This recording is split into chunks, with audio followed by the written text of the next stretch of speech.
So that, you know, how long have we been? How long have we had Vision Realty in this location? We've had Vision Realty, it started February 3rd, 1990, and we've been at the 4608 location since August of 91. Yeah. So what made you stay here so long, man? In this location, and always run the shop out of here. Well, I think part of it was a great location. Good traffic on High Street, number one.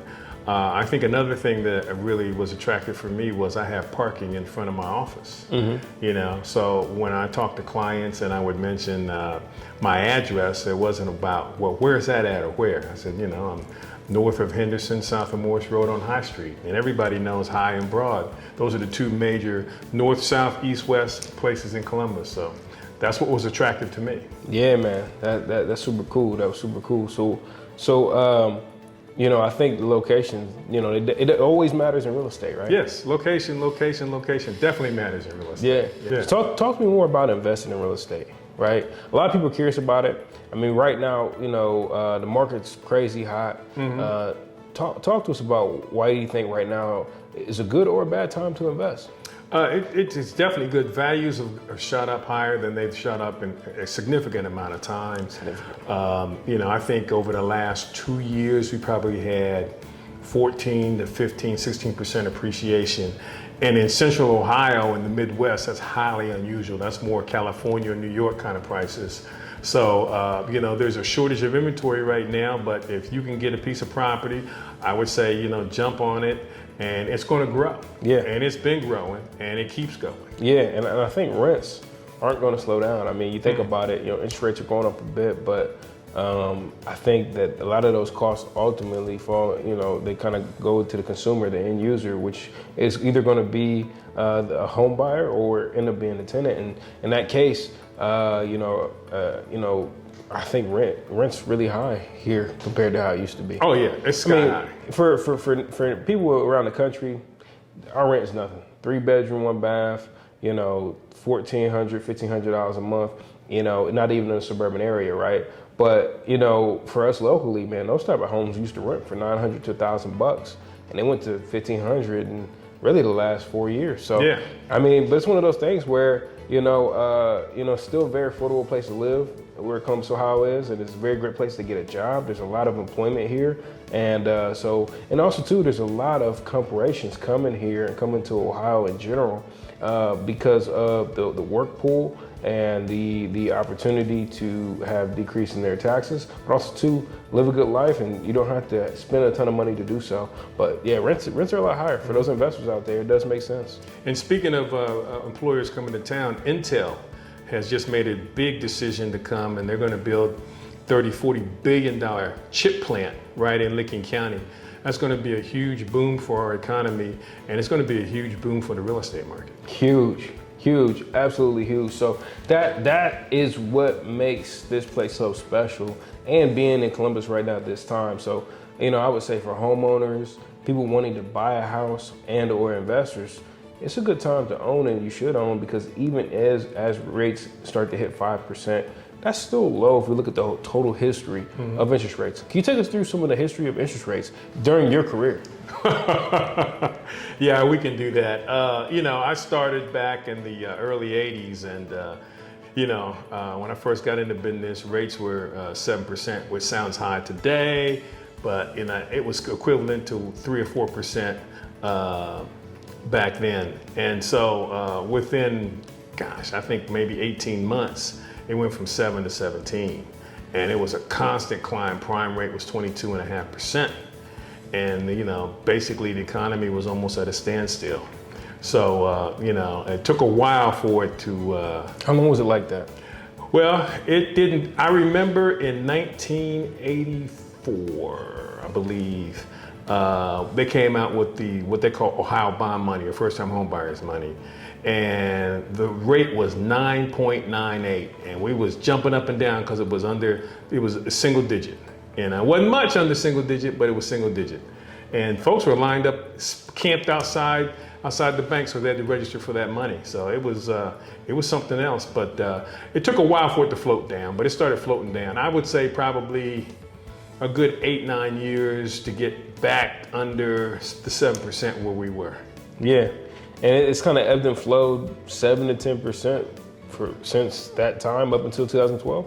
Well, no, it had dropped down some. I remember, when Clinton was in office, he actually balanced the budget. And I know a lot of people probably don't even know or remember, but we had a point where we had no federal debt. And he made the last payment on the federal debt, and the rates dropped down to 3%, because investors were saying, if the government's not borrowing, who's borrowing? So, and we ended up with a surplus of about $400 or $500 billion. So rates dropped. So they kind of go back and forth, back and forth. Okay, based on that debt. Because I mean, what a lot of people may not know is that when you look at your interest rates, cars, houses, etc., it's based off the Federal Reserve, a governmental entity, and so they make the decision, and then that's passed down to the banks. The banks tack on a little bit, and then they tell us, the local loan officers, they tack on a bit, and they tell us as the agents, hey, you know what, this is what our rate is for today based on this credit score pool. And then we have our clients talk to loan officers and go ahead and get them set up to be able to buy a house, and then based on that rate and their income, they're able to afford a certain amount of house, and then we go out and help them find that house, or we sell a house to a buyer by being an agent or listing agent to help a buyer get a home. So that's how that works, and hopefully that's not too complicated for people. But long story short, a lot of the rates come through the Federal Reserve, and when based on that is how they dictate what our interest rate is. Yeah, That's correct. yeah, and the reason why interest rate is so important to us is because the lower it is, the more people can buy, the higher it is, the harder it is for people to buy a house. And that's kind of lifeblood of our economy. Yeah, and also too, people buy on payment. Yeah. So, whether if you got a $900 payment, the house can be $100,000 or $150,000, as long as the payment with tax and insurance is $900. So that's where the rates come into play. Exactly. The lower the rate, the more they can afford. The higher the rate, the less they can afford. Yeah. So talk to me about how long you've been investing in real estate. I bought my first investment property, I believe, was 1984. 1984. And I remember I got a 13.5% rate on a double, and I was slap happy. I said, "Oh my goodness, I'm excited!" Yeah. And so that got me into the game. Wow. Yeah. Wow. Yeah. So we're talking about, is that 35 plus years of investing in real estate? Something like that. Wow. Yeah. Wow. It's kind of amazing that, you've been doing it that long, and I started about 7 years ago, and able to help people invest, but also too able to invest ourselves. Right. It's a beautiful thing. Yeah. And again, not every investment goes perfectly, but it's one of those things where if you can buy right, then that's pretty much most of the battle there. That's the key. That's the key. Yeah. And then of course construction costs, this, that, and the other, but that's definitely the key. So what do you love about what you do? Is you've done it for now 42 years, right? Well, it's never the same. It's never boring. There's always challenges. You're helping people. You're doing deals. Something different on every deal. So, it doesn't get monotonous. There's a challenge every day. I get excited every day.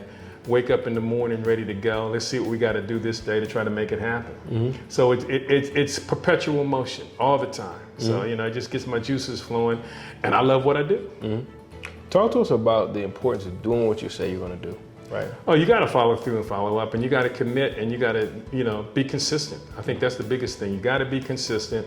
You got to follow through, follow up, follow back consistently all the time, and just make it happen. Just don't quit and keep pressing. That's it. I mean, because like you said, I think that I was just speaking with a contractor this morning, and I said, people will pay more because you do what you say you're going to do. And it's one of those things where when you have somebody you can rely on to do what they say they're going to do, they need to be compensated appropriately for that, because there's a lot of people out here that make promises and commitments, but then because they're not able to honor what they said they were going to do, it jams up your whole plan. Especially in the investment game, that's important as well. But also too, I think as realtors, people expect us to do what we say we're going to do to help them get the property sold in a timely fashion and communicate when things are going right or when they're going wrong. But it's also one of those things where when you're working with somebody that's reliable, been steady, been stable for a long time, it's almost predictable what's going to happen. Yeah, and I think the other thing too, to piggyback on what you said, is communication. Yeah. Now I'm kind of old school. I prefer to communicate like we're doing face to face. That's number one. But number two is the telephone. And then, if I have to move down the line, then it's going to be email and text message. But my first line of communication is always face to face. Sometimes that's not practical. But if I can communicate over the phone, good news or bad news, I need to do that. I need to be able to talk to you. I need to tell you what's going on and keep the lines of communication open. Keep it open. Yeah, I definitely agree with that. I definitely agree with that. So talk to me, man. Tell me about what's going on in the real estate market right now. Well, right now, we've got a lot of tight inventory. Rates have slipped up a little bit. I think we just crossed over the 5% mark. It's making it a little bit of a challenge with respect to, getting out there as a buyer, but you got to be persistent. You got to be consistent. You need to work with a great realtor that's going to work with you. And, you're going to have to, for lack of a better term, flip over a few rocks before you find that nugget of gold. But you will find it. You will find it. But you got to do that.